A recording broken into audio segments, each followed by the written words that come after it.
kiamat. Kaum muslimin rahimani wa rahimakumullah.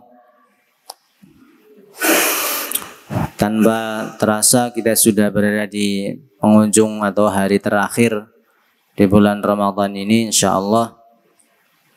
Maka di kesempatan yang singkat ini kami ingin menyampaikan beberapa hal terkait dengan refleksi diri kita, introspeksi dengan bulan Ramadan yang 1 bulan ini kita laksanakan. Yang pertama yang harus kita perhatikan adalah bahwa Ramadan kali ini menurut sebagian orang menganggap bukan Ramadan yang biasa. Sebagian orang itu akan terasa lebih semangat beribadah, entah itu puasa, entah itu sholat, entah itu membaca Al-Quran. Sebagian orang akan merasa lebih semangat untuk melakukannya dibandingkan ketika dia sendiri yang mengamalkannya. Puasa akan lebih mudah dan lebih enteng dilakukan ketika banyak orang berpuasa. Salat tarawih, salat malam, qiyam Ramadan akan lebih mudah dilakukan ketika bersama-sama. Tilawatul Quran, membaca Al-Quran, baik secara lafadznya, lafziyah atau hukmiyah, akan lebih enteng dan lebih mudah dilakukan ketika dilakukan dengan yang lainnya. Ketika melihat saudaranya melakukan itu, jadi lebih enteng. Tetapi ketika dia melakukannya sendiri terasa berat. Sebagian besar umat Islam itu seperti itu. Maka perlu dipertanyakan kembali kepada diri kita masing-masing, termasuk saya. Ibadah ini kita lakukan untuk siapa? Ibadah ini kita lakukan karena apa? Ini menjadi sesuatu hal yang sangat penting untuk diperhatikan dan dipertanyakan kepada diri kita masing-masing. Kalau kenyataannya seperti itu, ya mari kita memperbaiki niat kita. Apakah banyak orang ataukah tidak, tetap di dalam beribadah semangat. Tidak mengendur, tidak kendur. Semangat, tetap semangat. Mau orang lain banyak yang melakukan atau hanya dia sendiri, tetap semangat. Makanya Rasulullah SAW pernah mengatakan kepada sahabat Ibnu Umar radhiyallahu taala anhuma, wahai Abdullah, janganlah engkau menjadi seperti fulan. Dulu dia melaksanakan sholat malam, tetapi sekarang dia tinggalkan. Ini adalah pelajaran yang sangat penting. 1 bulan Allah Subhanahu wa ta'ala menempa diri kita untuk melaksanakan sholat malam, tarawih, baik yang di awal malam maupun di sepertiga akhir. Allah Subhanahu wa ta'ala melatih kita untuk membiasakan diri, memaksa diri kita untuk melaksanakan sholat tarawih, sholat malam selama 1 bulan. Tujuannya apa? Agar 11 bulan berikutnya kita tetap bisa melaksanakan itu. Dan ini semua ibadah seperti itu. Karena memang diri kita itu adalah makhluk yang sangat lemah, terutama dalam hal beribadah kepada Allah Subhanahu wa taala. Makanya harus dipaksa. Dan bulan Ramadan adalah bulan tarbiyah. Bulan menempa diri, memaksa diri, melatih diri untuk taat kepada Allah Subhanahu wa taala.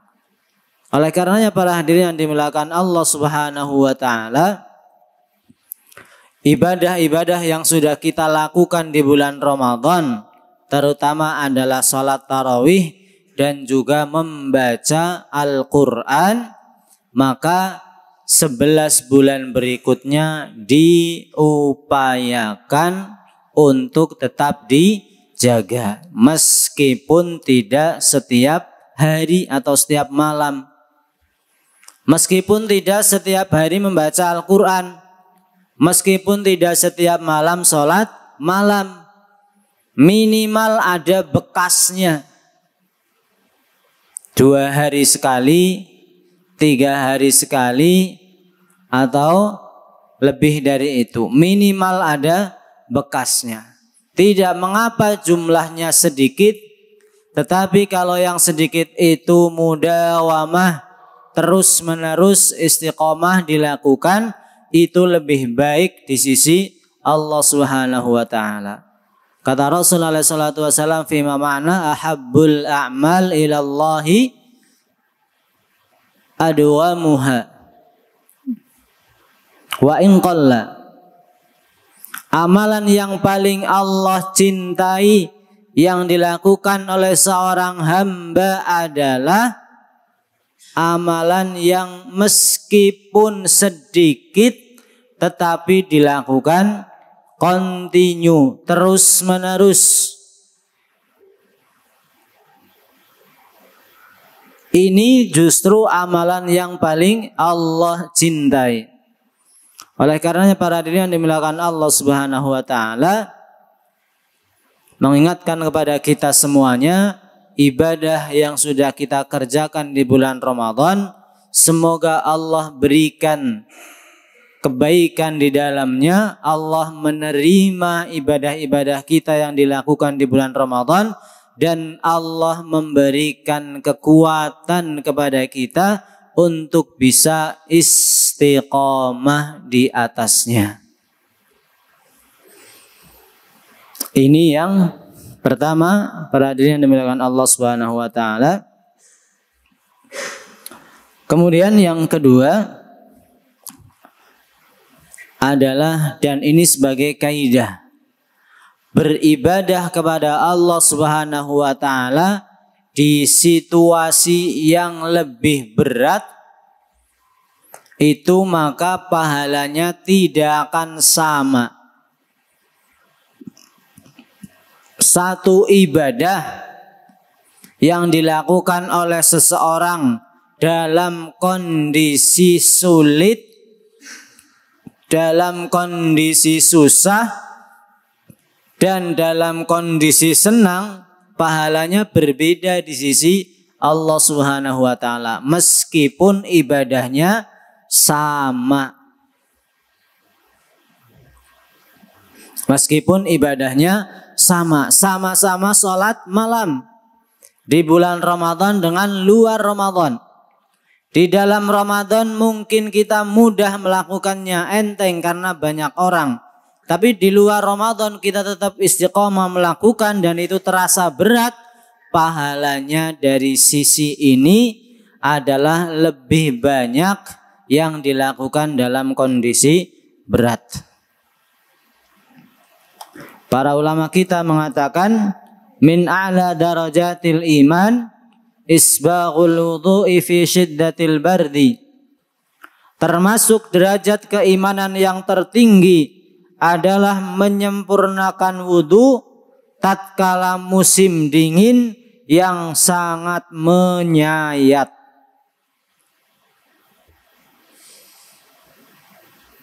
Ini dijadikan dalil dan dikiaskan kepada ibadah yang lainnya. apapun ibadah yang ketika itu lebih berat, bahkan sangat berat dilakukan, pahala yang Allah berikan juga sangat banyak. Maka ibadah sekali lagi yang sudah kita lakukan, ketika kita bisa istiqomah meskipun jauh lebih berat dibandingkan di bulan Ramadan, tetapi yakinlah bahwa pahala yang Allah berikan juga jauh lebih banyak. Yang ketiga,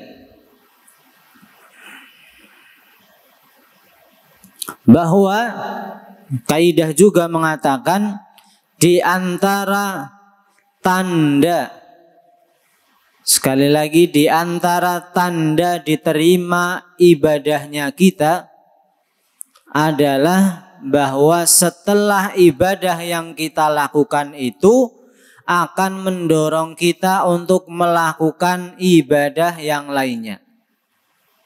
Setelah kita melakukan kebaikan, di antara tanda bahwa Allah menerima kebaikan yang kita lakukan itu adalah Allah mempermudah bagi kita untuk melakukan kebaikan berikutnya.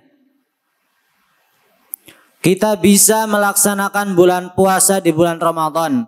Di antara ciri yang menunjukkan bahwa puasa kita diterima oleh Allah Subhanahu wa taala, di antara cirinya adalah diikuti dengan puasa yang lainnya. Puasa setelah Ramadan berarti puasa apa? Syawal. Makanya Rasulullah SAW menganjurkan man shoma Ramadhana thumma atba'ahu sittan min Syawal kana kasiyamid dahr. Atau kama qala alaihi salatu wassalam. Barang siapa yang melaksanakan puasa Ramadan, setelah itu diiringi dengan puasa Syawal 6 hari, maka dia seperti berpuasa 1 tahun full. Puasa 1 tahun 12 bulan. Puasa setiap hari selama 365 hari kurang lebihnya. Dinilai melakukan puasa sepanjang tahun. Ini adalah ibadah yang luar biasa. Dan ini sekaligus ciri. Makanya para hadirin yang dimuliakan Allah Subhanahu wa taala, 6 hari di bulan Syawal ini jangan kita anggap renteng, jangan kita anggap remeh. Ya, justru itu sebagai barometer apakah puasa kita di bulan Ramadan ini dinilai baik oleh Allah Subhanahu wa taala. Ini yang ketiga. Kemudian yang terakhir, para hadirin yang dimuliakan Allah Subhanahu wa taala, saya senantiasa mengingatkan bahwa di akhir Ramadan ini jangan sampai melalaikan kita dari ibadah kepada Allah Subhanahu wa taala. Betul, memang di akhir Ramadan ini termasuk kita lah barangkali yang sudah memikirkan macam-macam, terutama mudik, ya, terutama mudik. Sekali lagi tidak terlarang, justru itu adalah bagian dari silaturahim, ya. Tetapi yang harus diingat bahwa fokus kita ibadah kepada Allah Subhanahu wa taala tidak berubah. Wa'bud rabbaka hatta ya'tiyakal yaqin. Beribadahlah kepada Allah sampai maut menjemput. Jadi fokus kita jangan berubah, yaitu beribadah kepada Allah Subhanahu wa taala. Apalagi Rasulullah SAW sudah mengingatkan kaidah penting. Ya, mengingatkan kaidah penting. Apa kaidah pentingnya? Rasul mengatakan innamal a'malu bil khawatim. Sesungguhnya amal itu diukur dari penutupnya. Ramadan ini kita tutup dengan sesuatu yang baik, maka itu akan dinilai baik seluruh ibadah kita. Ramadan ini ditutup dengan kelalaian, Dulu di awal Ramadan, pertengahan semangat ibadah, di akhir Ramadan ditutup dengan kelalaian, dengan mengatakanlah sudah banyak ibadah saya. Oh ini sudah di penghujung akhir, nggak apa-apalah. Nah, mengendur. Ya, maka hati-hati. Rasul senantiasa mengingatkan, innamal a'malu bil khawatim. Para hadirin yang dimuliakan Allah Subhanahu wa taala, ini beberapa hal yang ingin kami sampaikan di kesempatan yang singkat ini. Mudah-mudahan dengan mengetahui hal ini kita diingatkan kembali untuk senantiasa fokus ibadah kepada Allah Subhanahu wa taala, meskipun memang banyak faktor-faktor yang bisa memalingkan kita dari fokus ibadah kita kepada Allah, tapi mudah-mudahan dengan senantiasa berdoa kepada Allah Subhanahu wa taala, mudah-mudahan Allah berikan keistiqomahan kepada kita agar senantiasa berada di jalan yang lurus beribadah kepadanya. Amin ya rabbal alamin. Sallallahu ala nabiyyina Muhammadin wa ala alihi wasallam. Subhana rabbika rabbil izzati amma yasifun wa salamun alal mursalin walhamdulillahi rabbil alamin. Subhanakallahumma wa bihamdika wa asyhadu an la ilaha illa anta astaghfiruka wa atubu ilaik. Wa lafu minkum tsumma assalamu alaikum warahmatullahi wabarakatuh.